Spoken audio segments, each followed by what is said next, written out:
watch and discuss the horrific, the obscure, and the flat-out strange from the other side of cinema. I'm Mark Dickerson. And I'm Jeremy Fink. And this is the second episode in our series, X-Rated and Animated, The World of Ralph Bakshi, where we'll be digging into the work of a true and controversial auteur of animated cinema. Today we'll be discussing Bakshi's sophomore effort and his most autobiographical work, 1973's Heavy Traffic. Ready or not, here it comes. The makers of Fritz the Cat now bring you Heavy Traffic. You'll meet hoods, hustlers, freaks, creeps, cops, crazies, weirdos, winos, hard hats, lowlifes, and God. Hey, this is the voice of God. What's up?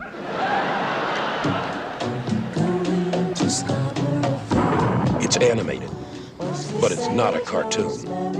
It's funny, but it's not a comedy. It's real. It's unreal. It's heavy. Heavy Traffic. Heavy Traffic, written and directed by Ralph Bakshi, follows the life of a young man living in New York City named, not to be confused with The Godfather, Michael Corleone, who wanders around playing pinball and exploring the inner city, dark, grimy underside of the city. It's a really interesting film because it's kind of, as we mentioned before, Ralph Bakshi's most autobiographical work, but it also does a really interesting thing in that it combines some live action footage with an animated story and kind of bounce back and forth as they play off of each other as we see the real life in the live action and kind of this fantasy world that this young cartoonist creates in the animated world. Yeah, some interesting techniques in this film, and as you said, this one is much more overtly personal than Fritz the Cat was. And this is a film that he originally wanted to make as his first feature, but of course he was not able to do that because who is this guy trying to make a personal animated feature?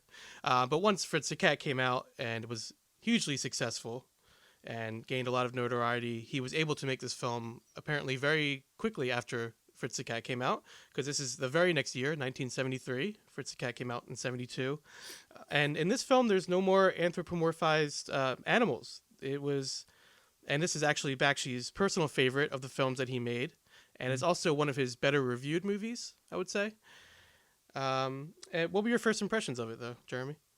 Yeah, I mean, definitely, I think that coming from Fritz the Cat, and to our listeners out there, for me, this is probably, I may have seen Fritz the Cat before, but for the rest of these Ralph Bakshi films, with the exception of maybe the Lord of the Rings film, this is probably my first time seeing all of them, so this was my first time watching this movie. Mm-hmm. And so coming from Fritz the Cat, like the anthropomorphized animals for me kind of put this little barrier up where maybe it could hit on some heavier, more risque topics and not quite feel as dangerous and brutal. Mm-hmm. Whereas this movie, I really felt that when things got dark in this movie, when things got intense, it was really, really intense. Yeah. I think that the fact that even though they're cartoon characters, the fact that we're watching human beings going through some of this stuff, the extreme violence, mm-hmm. the racism, the domestic abuse, it really kind of, for me, was a lot more brutal to watch. But because of that, I think also a more emotional experience. Mm-hmm. I found myself kind of really intensely invested in these characters mm-hmm. and their struggles as we move through this movie. For sure. There is some disturbing and violent imagery in this film, and Bakshi appears to be wrestling with some inner demons and trying to expunge himself or expel these images from his head. With a lot of these animations, which I think is pretty different than Fritz the Cat. Fritz the Cat was more of it had a message, and he definitely was very, there's moments in there which are very out there and crazy and shocking and all of that. But like you said, Jeremy, because it is more real in a lot of ways and deals with real people, even though it's animated, it has a certain edge to it that Fritz doesn't really have, and it does give it that a little bit more emotion, as you said, as well. I definitely felt that from this movie, which mm-hmm. is why I think I do like it more than Fritz the Cat. But just to compare, it's apples and oranges kind of, because Fritz the Cat is completely different animal than this movie. Literally. Yeah, exactly. I didn't mean to do that, I swear. So this one, it's a lot more about inner city life, and I guess Bakshi's own background, Mm-hmm. growing up in New York. And as I said, it's much more personal. It goes into his parents, his family life, his career aspirations. A lot of the scenes in his the apartment that he grew up in is how he saw his parents. Yeah. And as you can see, maybe not the best view, or maybe just looking back, he was able to, like I said, I think he was working through some things with this movie, because to drive that point home, I mean, they're very cartoonishly arguing and fighting in every scene. His parents are, and they're clearly drawn from his views on how he saw his parents' relationship, I guess. And whether or not things like that happened in his home or not, I can't confirm. But I'm sure there's something that inspired him to look at it in that light. Yeah. And I think the fact that it got so personal makes this film pretty relatable. Mhm. You know, despite the fact that there's this thing you hear people talk a lot. There is this thing you hear people talk about a lot, where they say that the more specific you make something as a creative person, kind of weirdly, the more it seems to resonate. Mhm. And I think that holds true here because, particularly for me, for the scenes with his parents and him trying to escape in his art, I think that's something that kind of anyone who is a creative person can relate to. Not Yeah. necessarily your parents being the source of stress, but kind of this idea of the art as escape, the Mhm. art as refuge. Um, Yeah. and There's. and I think that's the thing that makes the Michael character likable in this because he Mhm. does some pretty twisted things in this movie. He does. Just to get into the plot a little bit, he to quickly sum things up, he comes from this home where his parents are arguing, and he meets this local bartender who works at this very skeevy kind of bar. The two of them end up developing this relationship and then turning to crime. Mhm. To make some money. So Mhm. so Michael does some things in this movie that are kind of unsavory. Yeah. Um, It's almost as if Bakshi was imagining a path that he could have gone on. You know what I mean? yeah. It's almost like he was like, well, things could have gone this way if I didn't find success in animation. That's the way Yeah. I kind of saw it. Mhm. But you as you mentioned, he's as a character, he is like, you look at him as like a sort of a very sympathetic character. There's even one of the scenes where his parents are arguing, and he's actually at a drawing board and animating a scene of his parents arguing, and as they violently come to blows in the background, he's actually animating the scene at the same time, which I thought was kind of interesting. And a lot of this movie can be seen as like a little on the nose, I guess, or like, oh, of course he made a movie about a young starving artist and blah blah Mhm. blah. But to me, that's where he was at this point in his life, and this is the movie that he first wanted to make, like I said, and it's something that he needed to get out of himself. And I think in the end, it is an entertaining movie, and I mean, there's different views you can have of it for sure, but you can't deny that there's a certain raw emotion to this film that is just really comes through. Yeah, I agree, and I think that yeah, and I think that like we got into this idea of the like this violence kind of coming across, and it maybe being a little bit on the nose with him being an animator. I personally don't have a problem with that being on the nose. Because I think that the story of an animator isn't something that gets told a lot. Yeah, exactly. Yeah. Yep. Like even if it is on the nose, that feels kind of specific enough. Like obviously we've seen a lot of films about young filmmakers, a Yeah. lot of films about Right. young actors, and not to knock those. There's nothing Mm-hmm. wrong with those if they're done well, but that's where when we start talking about things being a little on the nose, Mm-hmm. like we have to present something new.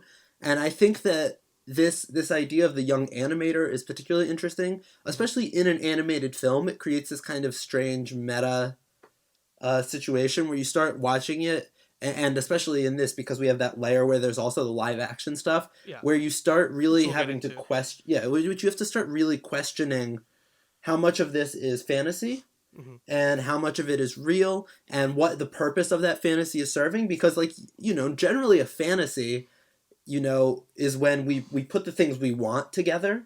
It's like you could see a fantasy being, oh, you become rich and you become famous, and or you become really rich, but or I already said rich, or but yeah. But I think what's interesting in this situation is that his fantasy is so dark.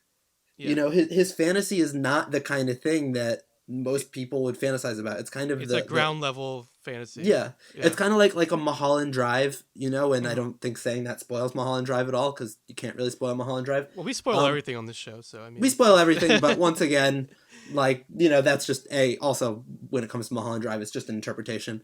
Sure. But it's kind of it revolves around this fear of failure, this fear of the underbelly of what it means to chase after the American dream. Hmm. Um, and I think to me that, like, even though it might be a little bit on the nose in terms of how it dives into his personal life, it's so personal, it's so unfiltered Hmm. that it avoids a lot of cliches. It avoids a lot of kind of getting lost in Hmm. its own, its own on the noseness, for lack of a better Well, term. like you said, it may be a little bit on the nose. I keep saying that because I can't think of any other way to say it. Yeah. It Hmm. may be like that a little bit, but because the film is so grounded and down to earth in a lot of ways, even though it has these over exaggerations and over the top characterizations of different characters, it still has that gritty, down to earth feel, and I think that's kind of what makes it work. And I want to ask Jeremy, do you see this film? We discussed Fritz the Cat previously and how that was a commentary on 60s culture. Do you see this film as being somewhat critical or reflective on what was then the current 70s New York? Like the age they were living in? Do you think he was making a comment on the times they were in, or do you think it's more personal and that's about it? Do you think there was a little bit of both? I think my feeling here is that just by setting it there and making something that's so personal, it inevitably becomes a comment Mm-hmm. on the time. And I think that that's something, it's kind of, no matter what time a creator is creating in, their work inevitably is a reflection of that time. Mm-hmm. You know, there are certain ideas, because there are certain things that if you were to put in a work of art now, they might be seen as regressive, where 30 years ago it would be daring and groundbreaking. Mm-hmm. If you're making a decision as a creative person, or Ralph Bakshi making these decisions as a creative person, to include, you know, the gritty gang violence, the domestic violence, the hypersexuality, all of that kind of stuff Yeah. in this film, and set it in New York City, I think inevitably, even if that might have just been his reality, there is an innate commentary on that place and that time. Right. I think, but first and foremost, though, it was portraying the world as Bakshi saw it, or as it Yeah. appeared to him as a young man coming up in the streets, sort of, and trying to be an animator. And it may not be everyone's view, but then Bakshi is a very personal filmmaker, not someone who's really interested in mainstream opinions, I would say. Yeah. So I think his goal was always just to show his view of things and how he saw it. And the way he does that is he's never afraid to be crude or crass, I guess you could say, to prove a point. And probably a lot of that is what may turn certain people off from him and his work, as they may only see the surface level of what's going on. He's not an easily accessible filmmaker, for He's sure. not, and even though it's animation, and everyone says animation's for kids, whatever, he's dealing with some really deep-seated issues and some complicated themes. And some people just see, it's a cartoon, and they don't really pay attention, or they just think it's stupid and whatever. But I do believe that there are deeper currents at play here and more complex themes at work if one is open-minded enough to look for them. And also, along with that, Bakshi does not shy away from racial and ethnic stereotypes, a lot of times using them to explore racism or certain attitudes of the time. As you said, when you make a film, it's of its time, no matter what you do, really. And there's certainly a lot of that here. And seen through a modern lens, it can be seen as maybe problematic or unwarranted. Seems like Bakshi allows his mind to freely explore these types of themes in his animation. But how do you feel about how those types of things were represented here? Do you think because Bakshi lived in that world, do you think it's maybe more acceptable, or you can see where he's coming from? Or how do you feel about the stereotypes and the racial, I guess, themes of this film? I personally feel that with Bakshi, once again, as we discussed in our Fritz the Cat episode, there's a certain thing where, because he's kind of from these actual situations and environments, he's not guessing at what these people's lives are like. He's kind of really experienced it. I think that those decisions are done in kind of a place where he's trying to make a statement about it, particularly when it comes to race, because that seems to be the thing in his films that often gets talked about as the most controversial thing.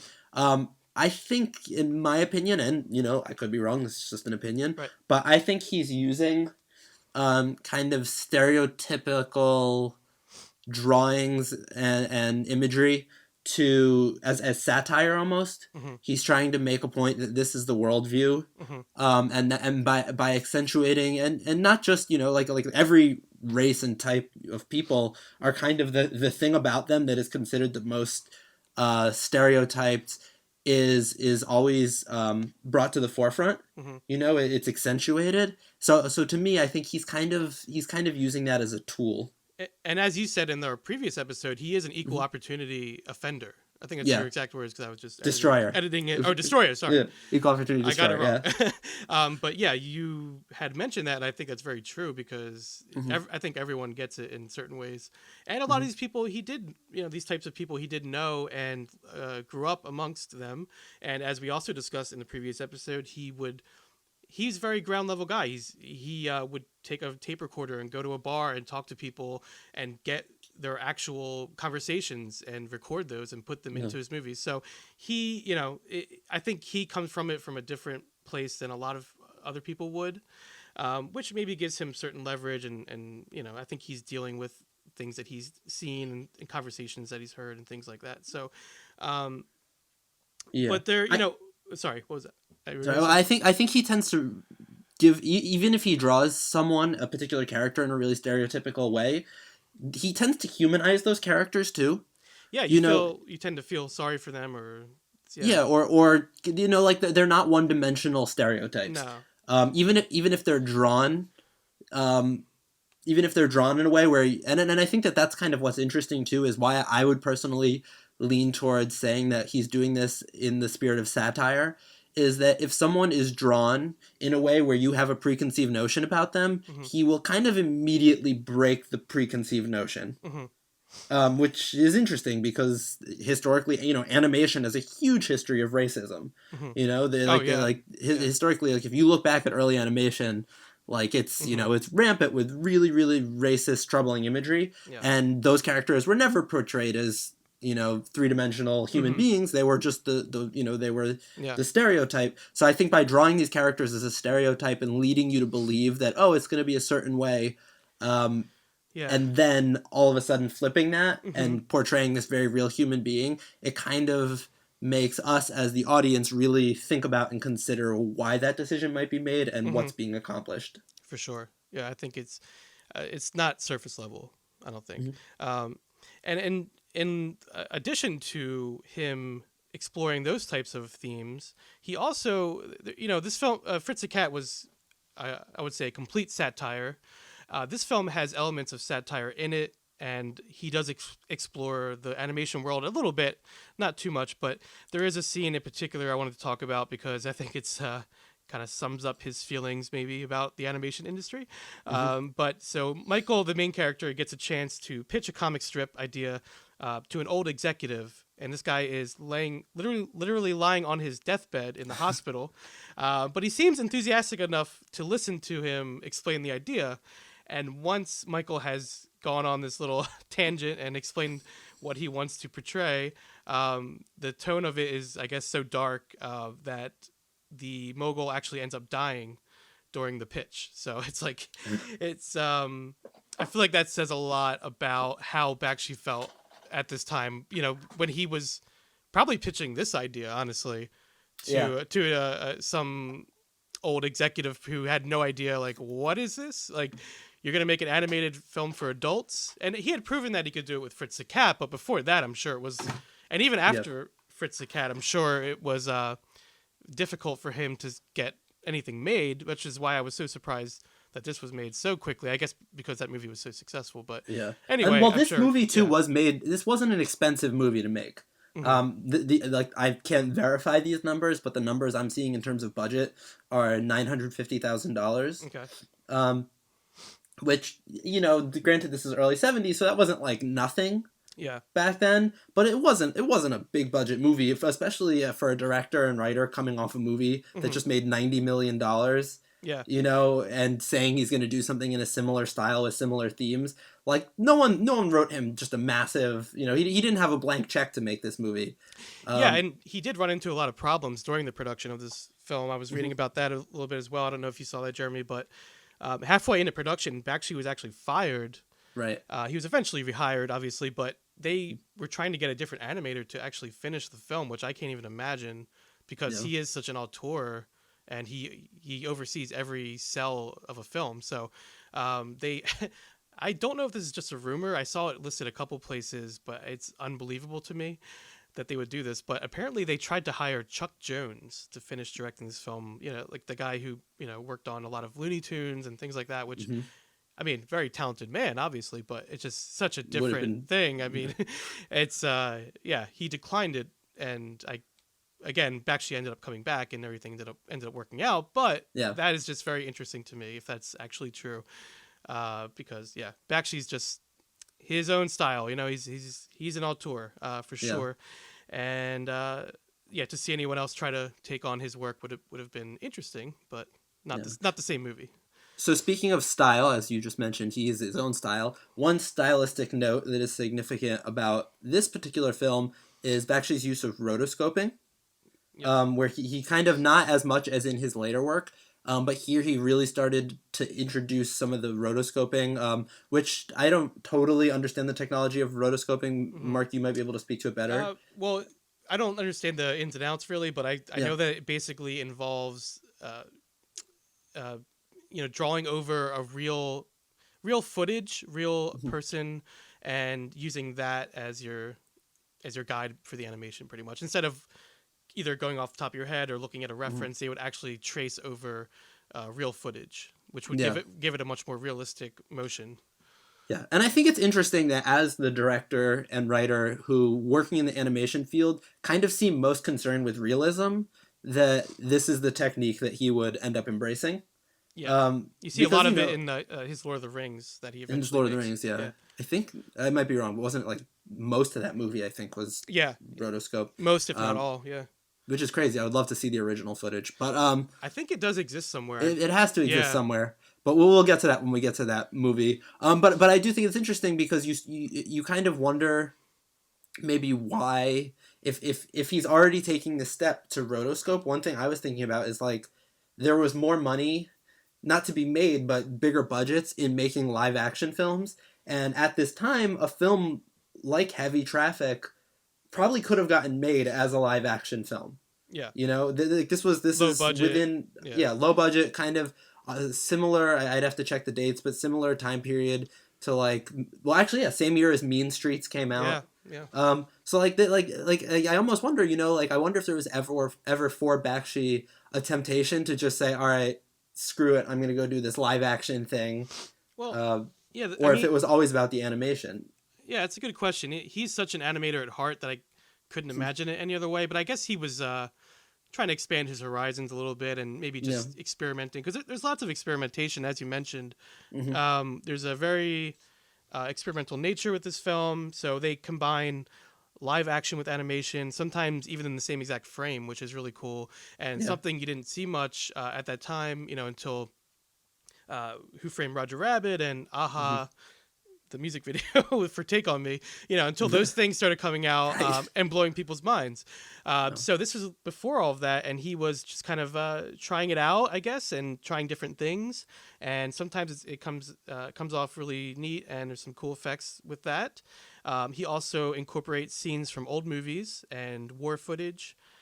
He also incorporates what looks like B-roll footage or images for the backgrounds. As we discussed with Fritz the Cat, they used actual photographs of backgrounds, and they traced over that for the backgrounds in that film. And in this film, they kind of took it a step further, where they would actually use the actual footage or the photographs as the background, and they did some tracing in this film as well. So he kind of combines a lot of different elements, and it's a natural progression, I would say, from Fritz the Cat. and you see him trying out a lot of different things in this movie, and that's part of why I like this movie so much, because it's so much you just feel his energy, you feel his headspace so much when you're watching this. You just see him trying out these different things, and so I thought that was pretty cool. I did want to ask, because there are some actual live action scenes in the movie, mostly the ending. How did you feel about the beginning and the end?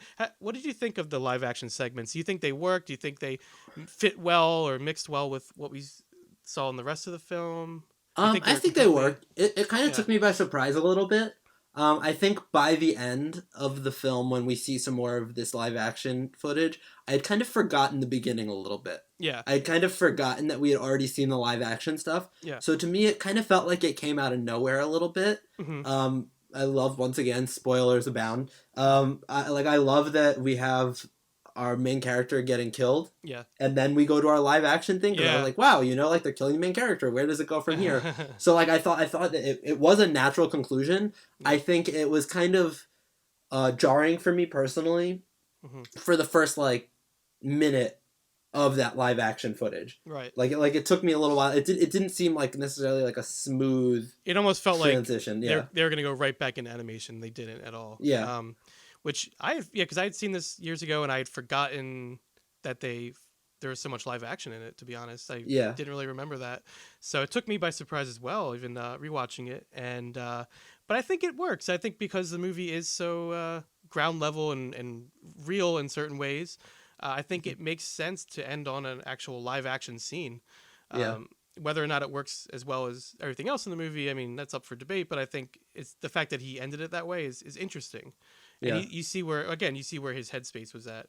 And another thing I wanted to discuss, besides the live action footage, there's a reoccurring motif of pinball in the movie. Yeah. I wanted to talk about that a little bit. I guess I saw it as Bakshi seeing inner city life as some sort of win or lose game. Interesting. Yeah. Yeah. No, go on. I'm curious to hear this. Well, that was my main thought about it, just how people... Like a win or lose. Yeah, and people ping-ponging back and forth and never really, and then, I don't know, just like seeing it as a game was an interesting motif that went throughout. But because I had an interpretation of that too, and for me it was kind of because the main character was the one who we saw playing the pinball, not pinball, that combined ping pong and pinball. Because the main character was the one we saw playing pinball, I kind of thought of it in relation to him. And the thing about pinball is that it's all about this ball getting knocked around kind of recklessly. Yeah. It's all about this thing where it gets hit and it's going in a direction, but it hits something and then it's thrown in another direction. It's just kind of getting pushed around with no real will of its own. And I thought that was kind of the perfect metaphor for the Michael character, because he basically would just kind of roll with the punches throughout this film. Yeah. It didn't really seem like he had a lot of agency. Like, he's just thrown into an environment and then shot out and then just kind of getting pushed around by these people and circumstances, even from the beginning. Like, you look at his family life, like, he kind of had no chance based on the situation he was coming from. His parents couldn't really nurture him or give him any guidance because they didn't really seem to have their own. Yeah, it's like he's banging around inside that apartment, and then he ends up out in the streets, and he's banging around outside there. And eventually it ends up with him, going, I don't know the terms for pinball, but going down the gutter. Is that what you would say? Whatever. I don't know. Whatever it is when you lose pinball. Exactly. Whatever it is when you lose. But eventually he loses, he gets knocked around until there's nowhere else for him to go, and he can't get knocked around anymore, and then it's game over. Right. Game over, exactly. So and the metaphor comes through in really interesting ways. Like, there's one scene where, and this may even just be me putting my own thoughts into it, but at one point a gun is fired, and as the bullet comes toward us, or towards where the quote-unquote camera would be, it resembles a big silver pinball. Interesting. But it kind of morphs. That's a good catch. From that into a bullet, and so that's one way that he explores that theme. And obviously the live action segments in the beginning and the end show the main character playing pinball. And I did look up, because I was interested in, why he chose that theme, and I saw some information about it. Apparently the inspiration for the film actually came from penny arcades, where Bakshi would often spend his time playing pinball and sometimes bringing his 12-year-old son, Mark, with him. So he wanted to use it as a metaphor to examine the ways of the world. So that makes sense in that regard. And What's interesting is this is actually, now that I'm thinking of it, this is the second pinball movie we have talked about oh, it is. on this You're podcast. right. Yeah. Yeah. So if you get the chance, go back. If you've not listened already, go back and check out our episode on Tommy in our Rock and Reel series. Yes. But it's kind of a similar thing, actually, where they use the metaphor in a similar way. What year was Tommy? Was Tommy 1970? It was 75. So 75, yeah. this actually predated Tommy. I don't know if, Well, you the know. album came out, I think, early. Yeah, it is. So which, and I think it's also just one of those zeitgeist things I think where it's a pinball was game. really very much in the It was very popular, but it's interesting kind of seeing this pinball metaphor being used twice in a kind of similar way, actually. Yeah. You know, this young person who's thrown into a really crazy, violent, scary world, and forced to navigate it with no real guidance, just One kind of of them being who- bounced around. one of them who achieves fame, and this one who doesn't. So it's Who interesting doesn't, that yeah. way. Yeah. Who kind of goes in the exact. And what's interesting too is to go back and once again sort of briefly, because we already did a whole episode on it, so please go back and listen. But Tommy follows the story of a deaf, dumb, blind kid who plays a mean pinball. And basically in that story, he has no real agency. He kind of just, because he's so good at pinball, but he can't see, can't hear or anything like that, he becomes very famous for it. But it's kind of almost like the Forrest Gump thing, where it's this guy who's not really trying Yeah. to achieve great success or fame, just kind of does.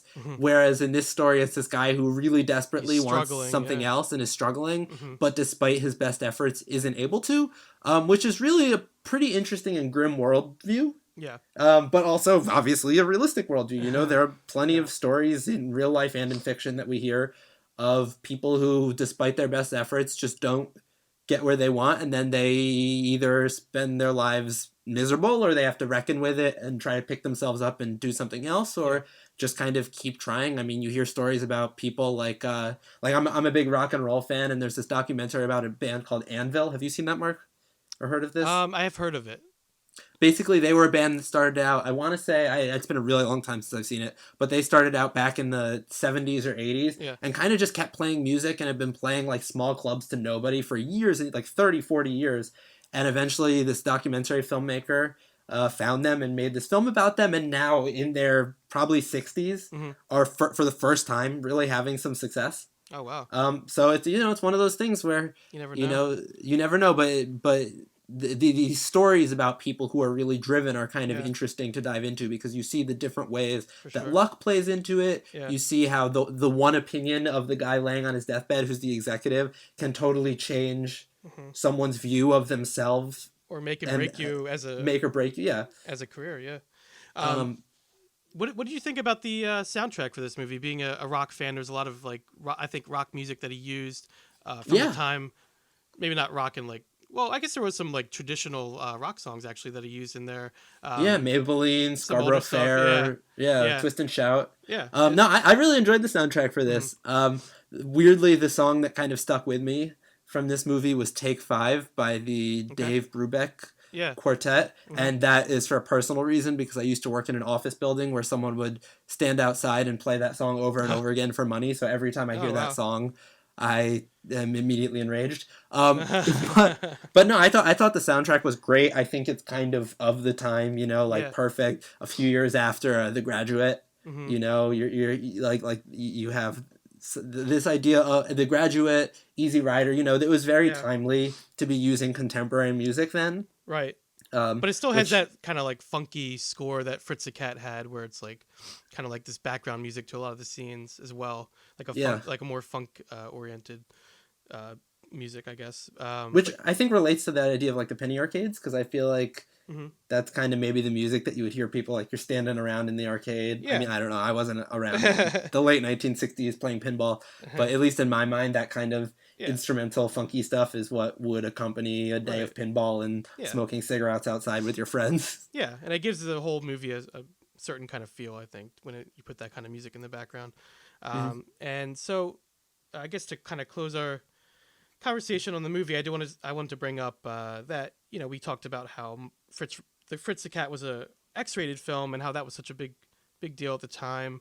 This one was also rated X, because they, as much as the producer Krantz and Bakshi wanted to go for an R-rated film because more people could see it, they still were given an X-rated. Although eventually an R-rated version was released in the late 1990s, Okay. which I'm not sure why, but Oh, was it?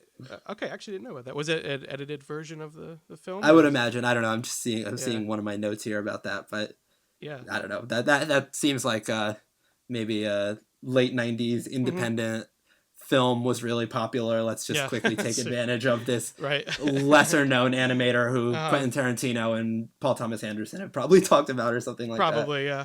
And I know when they were making the film, there actually was alternate scenes and alternate animations made to try to, I guess, decrease some of the seedier moments. I guess they tried to make it a little more R-rated friendly.